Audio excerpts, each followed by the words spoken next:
Muy buenos días. Vamos a abrir la palabra de Dios en Mateo 13, versículo 31 al 32. Otra parábola les refirió diciendo: el reino de los cielos es semejante al grano de mostaza que un hombre tomó y sembró en su campo, el cual a la verdad es el más pequeño de todas las semillas, pero cuando ha crecido es la mayor de las hortalizas y se hace árbol, de tal manera que vienen las aves del cielo y hacen sus nidos en sus ramas.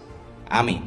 El Señor Jesús usaba parábolas para explicar verdades espirituales profundas con ejemplos sencillos de la vida cotidiana. Y especialmente en aquellos tiempos lo hacía para un pueblo, que era el pueblo de Israel, y había una cultura particular y habían unas costumbres. Y él usó los eventos particulares de su cultura con el propósito de hacerles entender el reino de Dios. Y nosotros estamos leyendo esos eventos y también nosotros debemos entender el reino de Dios. Ese es el tema central de la Biblia y es lo único que debe ocuparnos todo el tiempo. Toda la Biblia, desde Génesis hasta Apocalipsis, habla del reino de Dios. Y hemos entrado a la sección de aquellas parábolas que hacen parte, o que las llamo yo las parábolas del reino. Son aquellas parábolas que hablan explícitamente del reino de Dios. Es decir, que tratan de explicarnos, o nos explican más bien, todo lo que tiene que ver el reino y cómo es el reino de Dios. Entre las cuales está esta parábola del grano de mostaza. En esta parábola es la tercera vez que el Señor usa la siembra de semillas para mostrarnos el reino de Dios. Y esto se llama en la Biblia un énfasis, y quiere decir que es algo sumamente importante. Entonces nosotros debemos detenernos en esos temas o en esas palabras que hacen énfasis a algo. En el caso de nosotros son estas parábolas que hablan de las semillas.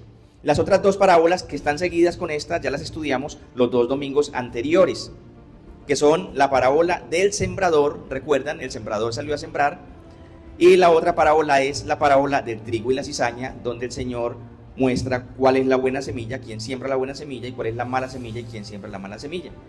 Entonces, estas ya las tenemos en nuestra mente, y si alguno no ha estado con nosotros, sería bueno recomendarle que las lea, que están ahí mismo en el capítulo 13 de Mateo. Entonces, ¿qué quiere Dios con este énfasis? Dios quiere que los creyentes tengamos mentalidad de reino, porque si nosotros somos los miembros de ese reino, nosotros tenemos que tener una mentalidad de reino y una mentalidad de hijos del rey. También, ¿qué quiere el Señor con ese énfasis? Quiere que sepamos para dónde vamos. Quiere que sepamos y tengamos presente en nuestro corazón para dónde vamos, porque si sabemos para dónde vamos, nuestra mente estará puesta en ese destino. Es como cuando uno se va de paseo. ¿Qué piensa cada uno de ustedes cuando se va a ir para un paseo? Quiere saber acerca de ese destino. Lo primero que necesitamos saber entonces para dónde vamos, o lo primero que necesitamos saber cuando vamos de paseo, es el lugar o el destino a donde vamos. Luego queremos saber cómo es ese lugar, o cómo es la comida, o qué tipo de atención, qué vamos a hacer de actividades, ¿cierto? O sea, nos vamos a informar toda la semana de ese lugar para dónde vamos. Bueno, nosotros debemos de gastarnos nuestra vida sabiendo para dónde vamos en nuestra vida eterna. ¿Cuánto más importante es el destino eterno, mis hermanos? Ya no es un paseo de unos días, es un gran paseo y es el destino eterno, la vida eterna. Entonces es muy importante tener la mente en eso. Veremos en esta parábola el carácter progresivo del reino de Dios, o sea, el crecimiento del reino de Dios, y abordaremos esta parábola a través de los mismos principios que vimos en las 2 parábolas anteriores, porque el Señor está hablando de lo mismo. El Señor está hablando del reino, lo mismo que en las otras 2 parábolas, y está dándonos los énfasis en los mismos elementos. Vamos a ver esos elementos en primera instancia y finalmente vamos a ampliar la parábola para poder entenderla mejor, ya que nosotros tenemos el beneficio de tener el canon bíblico completo. Los apóstoles, cuando recibían allí aquellas parábolas, ellos entendían en parte, pero no podían verla completa. Nosotros tenemos ese privilegio y es lo que vamos a hacer hoy. Y yo quiero pedirles un favor para que estemos más conectados. Como vamos a estudiar todo el tiempo acerca del reino, yo quiero que repita usted ahí en su corazón: Señor, muéstrame el reino de los cielos. Señor, muéstranos el reino de los cielos. Señor, muéstranos el reino de los cielos. Y con el reino de los cielos en mente, constantemente, mientras vemos esta explicación, es que vamos a ir entendiendo, porque el Señor está usando una ilustración, está usando una experiencia cotidiana y unos elementos de la vida práctica de los judíos en aquel tiempo para enseñarnos algo que no se puede ver, que es un retrato del reino. Algo que humanamente los ojos nuestros no pueden ver, pero el Señor encontró el mecanismo para mostrarnos eso. El título que le hemos dado es El grano de mostaza, un retrato del reino. ¿Por qué un retrato del reino? Porque el Señor empieza diciendo, el reino de los cielos es semejante a. Y vamos a ver 5 elementos que trae la parábola en sí, muy sencillos y cortos, pero los debemos ver porque es el orden en que el Señor está diciendo, y creo que omitirle algún elemento, creo que estaríamos cortando entonces la parábola en sí. Entonces vamos primero a ver nuestro primer punto, nuestro primer elemento de la parábola. Vayamos al verso 31, por favor. Aquí dice la palabra de Dios, verso 31 de Mateo. Otra parábola les refirió diciendo, el reino de los cielos es semejante. Ya vimos esto en la parábola anterior, pero el Señor lo está repitiendo. ¿Qué es el reino de los cielos es semejante? El reino de los cielos es parecido, el reino de los cielos es similar, el reino de los cielos se parece a lo que les voy a decir o a lo que les estoy diciendo. Entonces, si queremos ver el reino de los cielos, tenemos que ver con mucho detenimiento qué el Señor está diciendo en esa parábola. ¿Se parece a qué? A un grano de mostaza que un hombre tomó y sembró en su campo. Venga, Señor, pero ¿cómo puede parecerse el reino de los cielos, algo tan majestuoso que es eterno, a una semilla o un grano de mostaza que un hombre tomó y sembró en su campo? Y para entender eso tenemos que ir entendiéndolo gradualmente. ¿Qué debemos saber? Esta comparación es un retrato. ¿Qué pasa? Un retrato se puede tomar muchas veces para mostrar diferentes ángulos de lo que estamos retratando, ¿sí? Y vamos a ver muchas parábolas que el Señor va a decir, el reino de los cielos es semejante, el reino de los cielos se parece, o a qué asemejar el reino de los cielos. ¿Por qué? Porque nos va a mostrar muchos retratos mostrando detalles diferentes del reino. Y esa es la forma escogida por Dios para mostrarnos un retrato de un reino que es espiritual y que de otra forma no sería posible que nosotros tuviéramos alcance a él. Y este retrato tiene muchos detalles que son muy importantes para que nosotros podamos entender ese reino. ¿Quieren conocer el reino de Dios? ¿Queremos conocer el reino de Dios? Debemos conocer el reino de Dios, mis hermanos, porque si nosotros fuimos llamados a ser parte de ese reino, creo que debemos conocerlo y es nuestro deber. Así que esforcémonos por conocer ese reino. Recordemos que las parábolas cumplen 2 funciones, como el Señor Jesús se los explicó a los discípulos al explicar la parábola del sembrador. ¿Cuáles 2 funciones? Enseñarle a los discípulos acerca del reino y por el otro lado, negarle la posibilidad de entenderlas a aquellos que se han declarado enemigos de Dios. Pero como son misterios, hay que escudriñar en las parábolas, porque es un misterio, hay que escudriñarlas y hay que verlas con detenimiento para poder ver y para poder entender. Y también hay que escudriñar las escrituras para poder entender las cosas que el Señor Jesús dijo. Entonces, por favor, no se distraiga, tenga su mente permanentemente en el reino de los cielos. El reino de los cielos, ¿qué es lo que el Señor quiere mostrarnos? Vimos el retrato del reino, ahora vamos a ver el grano de mostaza. Bueno, al ser una buena semilla, recordemos que el Señor Jesús solo siembra buenas semillas, que el que siembra la mala semilla es el maligno. Entonces, al ser una buena semilla, ya sabemos qué representa la semilla en la parábola que el Señor nos está mostrando. Dice, esa buena semilla, ¿quién representa? Recordemos que la buena semilla representa a los hijos del reino, ¿sí? Que la buena semilla representa la palabra de Dios y que la buena semilla representa a los hijos de Dios, ¿sí? Entonces, con eso en mente vamos a ir tratando el desarrollo de la parábola. ¿Por qué sabemos esto? Porque lo estudiamos en la parábola del trigo y la cizaña, Mateo 13:37. Dice, respondiendo el Señor les dijo, el que siembra la buena semilla es el Hijo del Hombre. El campo es el mundo es el campo de Dios. La buena semilla son los hijos del reino y las cizañas son los hijos del mal. Entonces, ¿por qué el Señor pone la explicación después de esta parábola? No sé si lo notaron, pero esta parábola está en el verso 31 y 32.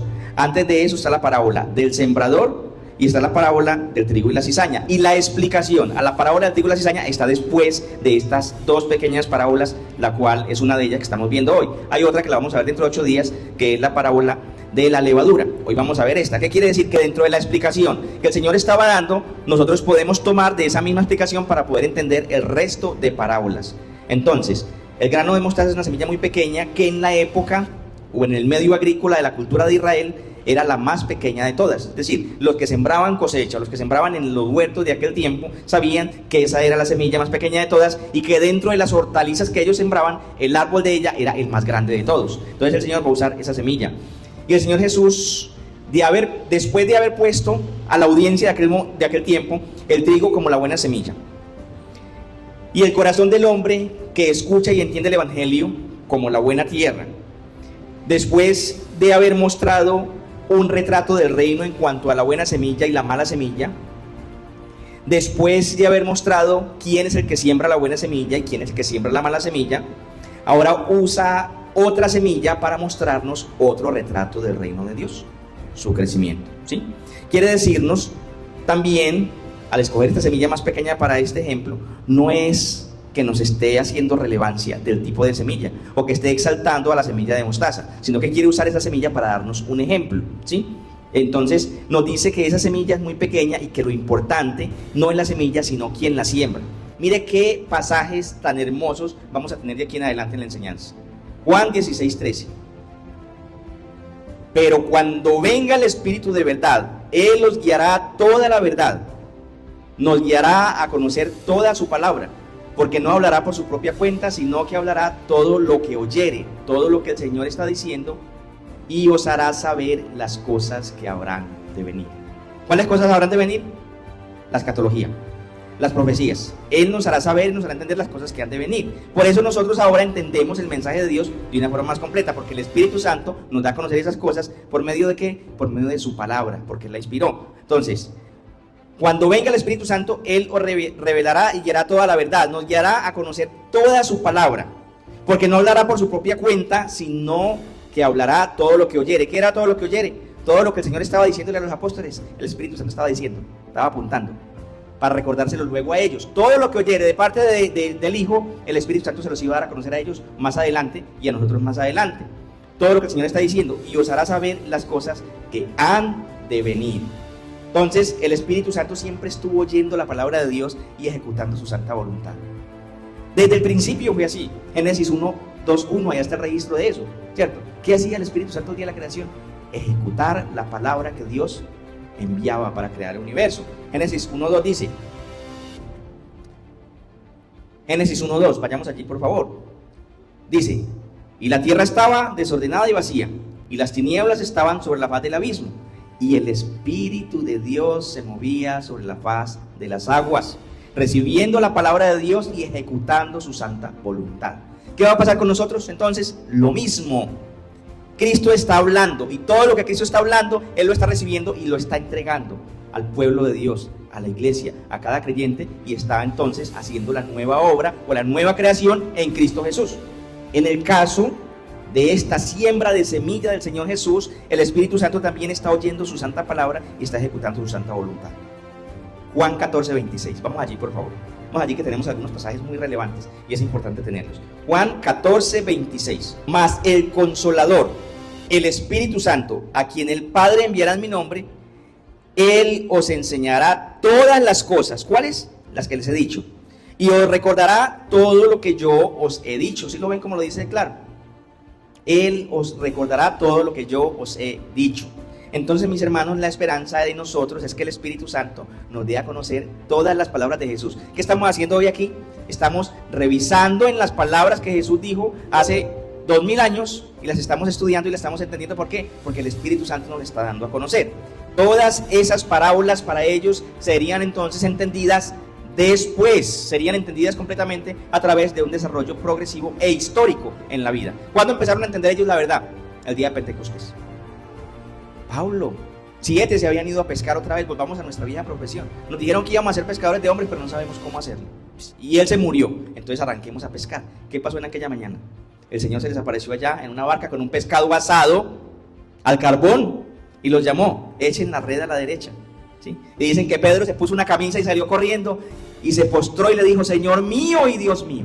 Ya no lo veía como el maestro, no, Señor mío y Dios mío. Había un cambio en él, empezó a ver diferente, ¿cierto?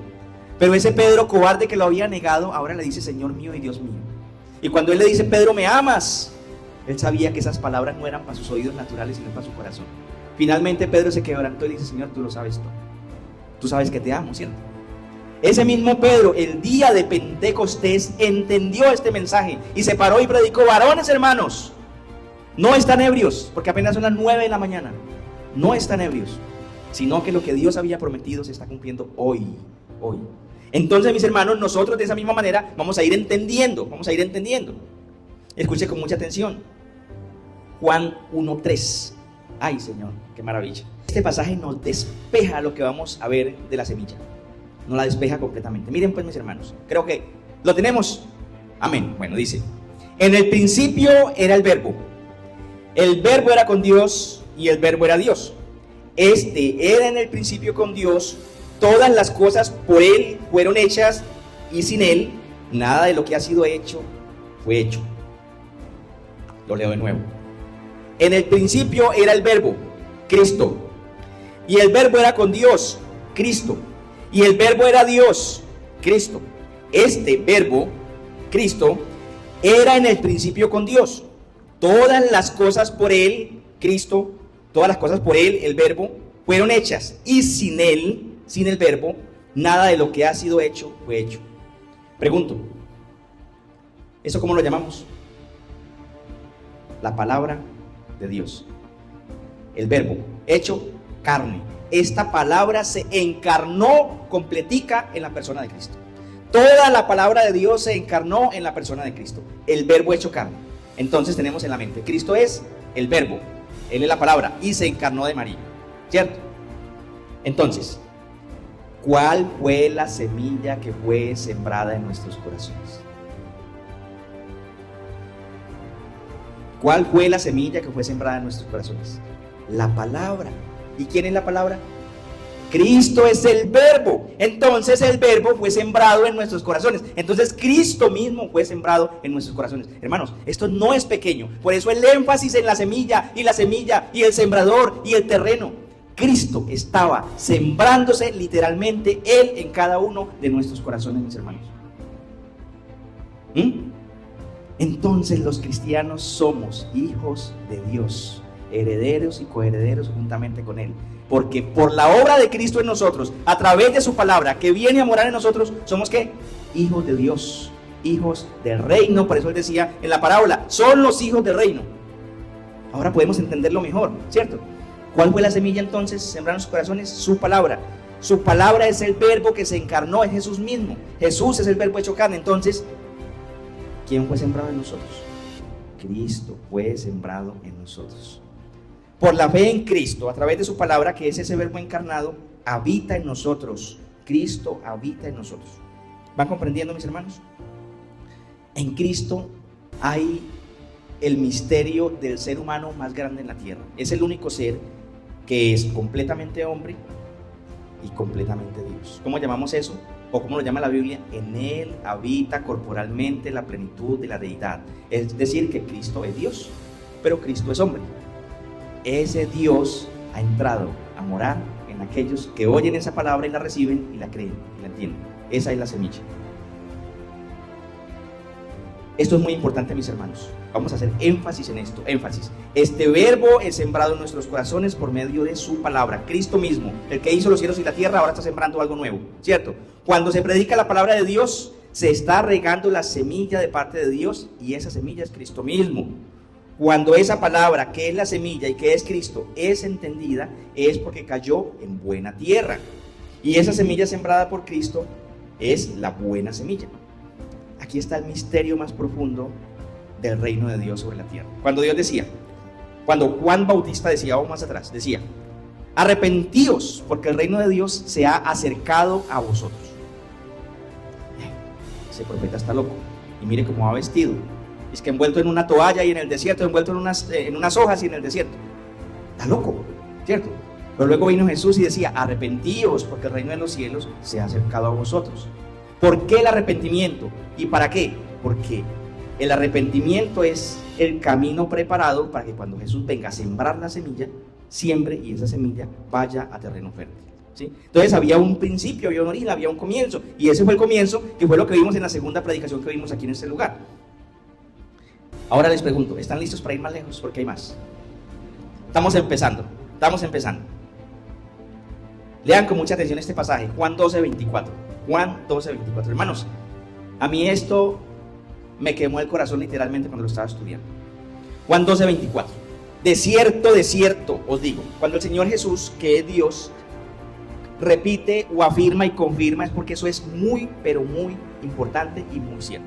O sea, si Dios dice que el blanco es blanco y si Dios dice que el negro es negro, pero si Dios dice, les aseguro, Él dice, de cierto digo, que si el grano de trigo no cae en la tierra y muere, queda solo, pero si muere, lleva mucho fruto. ¿Lo ven? que si el grano de trigo no cae en la tierra y muere, queda solo, pero si muere, lleva mucho fruto. Entonces, mis hermanos, esa semilla que fue sembrada en nosotros es Cristo, ¿sí? Y Él selló eso con su muerte en la cruz. Esa semilla murió y dio fruto. ¿Quiénes son esos frutos? Los hijos del reino. Somos el fruto de Cristo. Y cuando Él se presente, ella dirá al Padre: Padre mío, estos son los frutos de mi cosecha. Ustedes son los frutos de la cosecha de Dios. Nosotros los creyentes somos los frutos de la cosecha de Cristo. Cristo vino del cielo a su campo. ¿Se acuerdan como decía Juan Bautista? La hoz está lista. El sembrador con la hoz, con el hacha puesta en la raíz del árbol. Él vino a su campo para cortar el árbol que no da fruto y vino a su campo para regar las semillas. Cuando Él vino a la tierra, vino a eso, vino a regar su campo. Todo estaba listo. Entonces, esa semilla es Cristo mismo y los creyentes somos el fruto de Cristo. Él es la semilla que tiene que morir para que esa semilla en nosotros pueda dar frutos para el reino de Dios.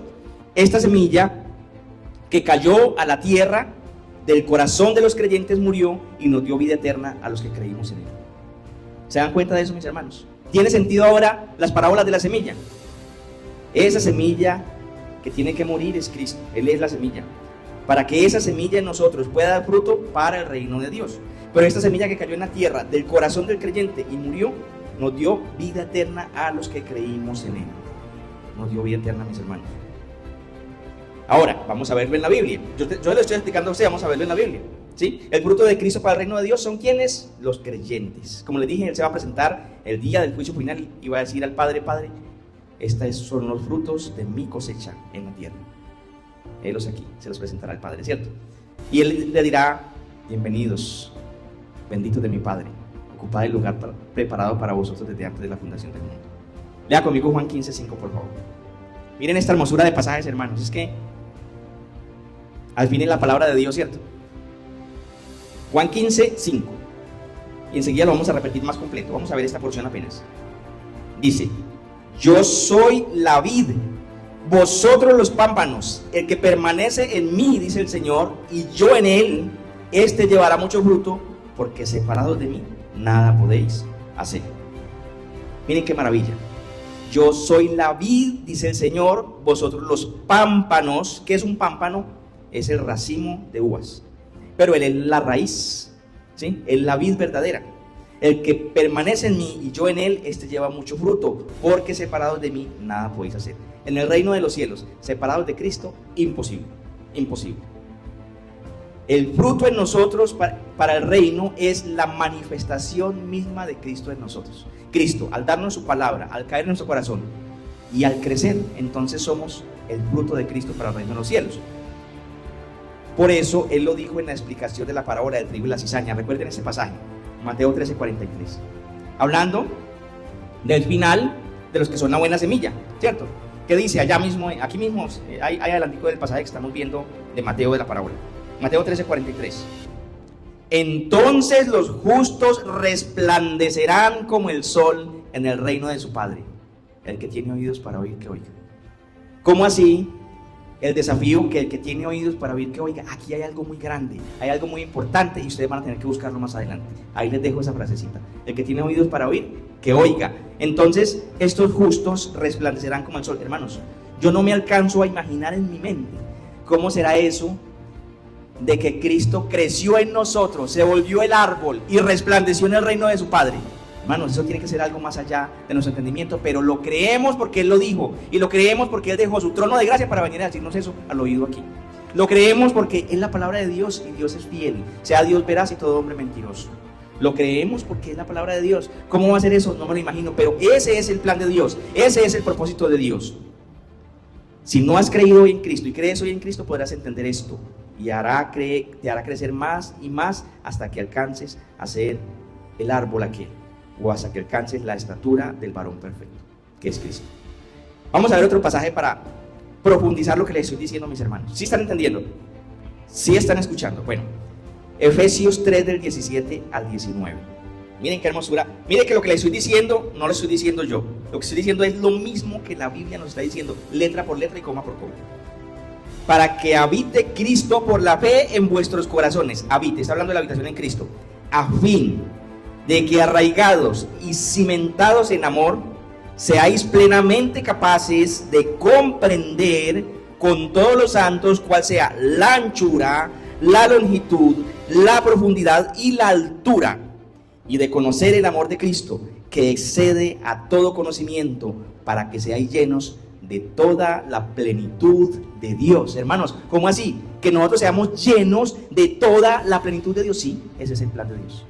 Ese es el plan de Dios, que nosotros, sus hijos, sus redimidos, sus santificados, sus justificados por la obra de Cristo, alcancemos a ser llenos de la plenitud de Dios, hermanos. ¿Quieres ser lleno de la plenitud de Dios? Solo ven a Cristo. Solo ven a Cristo. Lo que estamos aprendiendo lo aprendemos porque hemos venido a Cristo, pero solo con venir a Cristo es suficiente. Creer en Él es suficiente. Pablo entendió este misterio, mis hermanos, y por eso pudo escribir a la iglesia de Gálatas, aquella iglesia que estaba amonestando. ¿Qué decía Pablo acerca de esa vida en Cristo? Gálatas 2:20. Con Cristo estoy juntamente crucificado, y ya no vivo yo, mas vive Cristo en mí. Eso lo puede decir un creyente que entendió este principio. ¿Qué quiere decir eso? Que Pablo ya lo entendía. Pablo lo había entendido y lo comprendía bien. Ya no vivo yo, mas vive Cristo en mí. Y lo que ahora vivo en la carne, lo vivo en la fe del Hijo de Dios. O sea, todo lo que vivo en la carne lo vivo en la fe, el cual me amó y se entregó a sí mismo por mí. Se entregó muriendo como aquella semilla para que yo naciera. Porque con Cristo estoy juntamente crucificado, pero también los que morimos con Cristo resucitamos con Él. Por medio de la palabra, que es el verbo, Cristo, que es el verbo encarnado, vive en el creyente, mis hermanos. Misterio de misterios. Seremos llenos de la plenitud de Dios. Dios mismo nos unió a Él. Dios mismo fue el que hizo esta obra. Para nosotros sería imposible, estábamos muertos en nuestros delitos y pecados. Pero Dios mismo se tomó la tarea en bajar y hacer todo lo que había que hacer para que pudiéramos ser unidos a Él, y no quedó faltando nada. No quedó faltando nada. Vamos a leer ahora completo Juan 15 del 4 al 5. Juan 15 del 4 al 5, para que tengamos en la mente y podamos hacer el énfasis y continuar viendo lo que sigue. Permaneced en mí y yo en vosotros. O sea, es una permanencia. El creyente está llamado a permanecer en Cristo. Cristo va a permanecer en nosotros.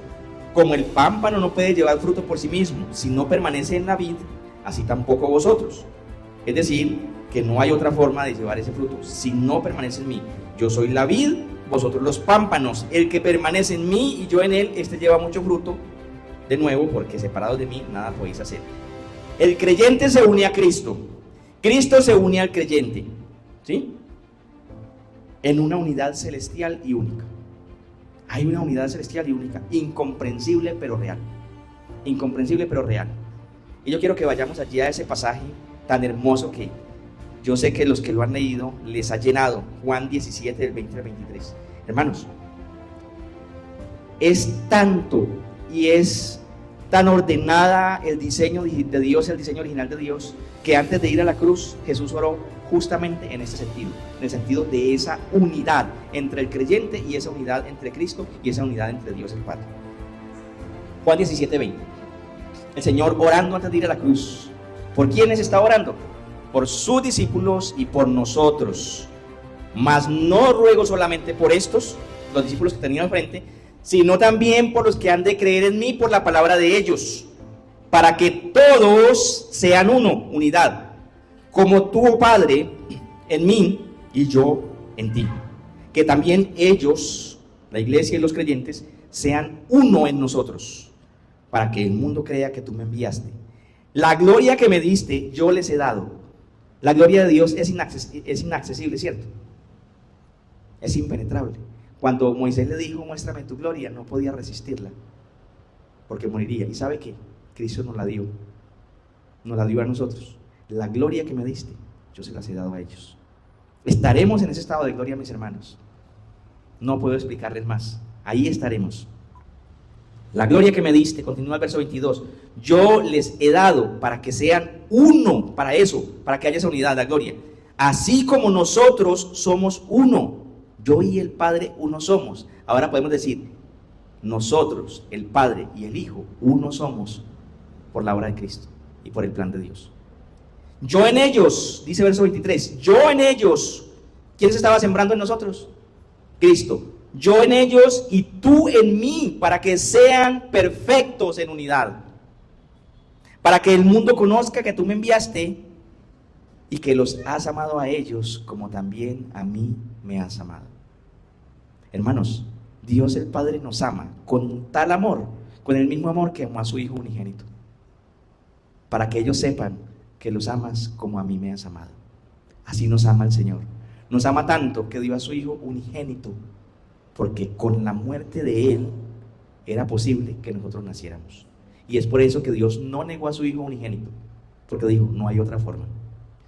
Si tú mueres, los tengo a todos y los amo a todos y nos amaremos todos juntos por la eternidad, como una familia, nosotros sus hijos y Él nuestro Padre, en un solo lugar que se llama el reino eterno de Dios. Y por eso Él decía, el reino de los cielos se ha acercado y les voy a mostrar el reino a través de estas semillas. Por eso empieza a mostrarnos el reino a través de esas semillas, mis hermanos. ¿No es maravilloso que ahora podamos entender el reino a través de esas 3 parábolas de la semilla? El reino de Dios. Eso tiene que entrar en nuestro corazón como un rayo de vida eterna, como una fuente de agua viva, como una gran razón para que tengamos un gozo con una risita que el mundo no puede entender. Ustedes han visto como cuando uno sabe algo que los demás no saben. Ustedes han visto como cuando uno sabe que va para el mejor lugar, los demás no saben, pero uno dice, yo me lo disfruto desde ya. Y uno va con esa risita, digámoslo, no la llamemos maliciosa, porque no es maliciosa, esa risita de gozo. Usted no lo puede entender, pero yo lo sé, ¿cierto? Entonces, mis hermanos, así debe ser la vida del creyente. Sabemos de dónde venimos, de la nada, de la inmundicia, de la muerte, pero sabemos hacia dónde vamos, hacia la gloria eterna de nuestro Dios, hacia la gloria eterna.